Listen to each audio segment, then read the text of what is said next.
Ағаш ексең күнәң жеңілдейді. Ертеде бір қандықол қарақшы тәуба еткісі келеді.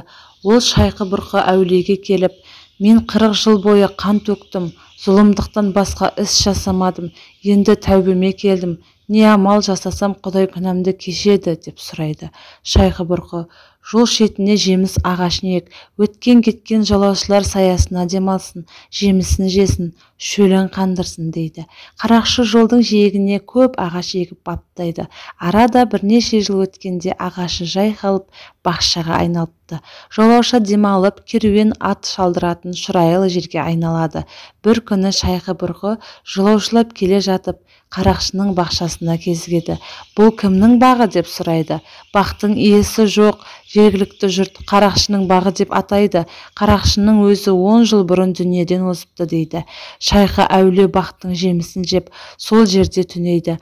Түсінде баяғы қарақшыны көреді. Ол жұмақтың бақшасында отыр екен, төбесінен нұр тамшылап тұрады. Шайқы: ей Алла, бұл не хикаят? Қарақшының төбесінен нұр не үшін тамшылап тұр деп сұрайды. Мұның еккен ағашының саясына сан адам келіп демалады, жемісін жейді. Соның сауабы өзіне ақыретте өшпес азыққа айналды дейді. Шайқы-бұрқы ұйқыдан көңілді оянып, содан бастап ел арасында ағаш ексең күнәң жеңілдейді деп насихат айтыпты.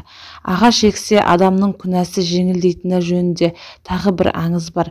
Ертеде бір жігіт түс көреді. Түсінде әкесі шөл далада көлеңке іздеп жүріпті. Күннің ыстығынан табаны күйіп, жан ұшыра айқайлайды. Жігіт шошып оянады. Ауыл ішінде 100 жасаған қарияға барып түсін жортады. Қария: балам, әкеңнің қабіріне ағаш ек. Әкең қабірде ауырлық тартып жатыр, ағаш күнәсін жеңілдетеді деп жориды. Бала ертесіне әкесінің моласына ағаш егеді, оны күтіп баптап өсіріпті. Bir күні тағы да түс көреді. Түсінде әкесі үлкен бір ағаштың көлеңкесінде жатыр екен. Мазар басына ағаш ексе, сауабы тіріге де, өліге де тиеді деген сөз осы аңыздардан үлгі болып жетіпті. Діни аңыздарда мазарға ағаш отырғызу Кемел деген әулиеден қалған деседі.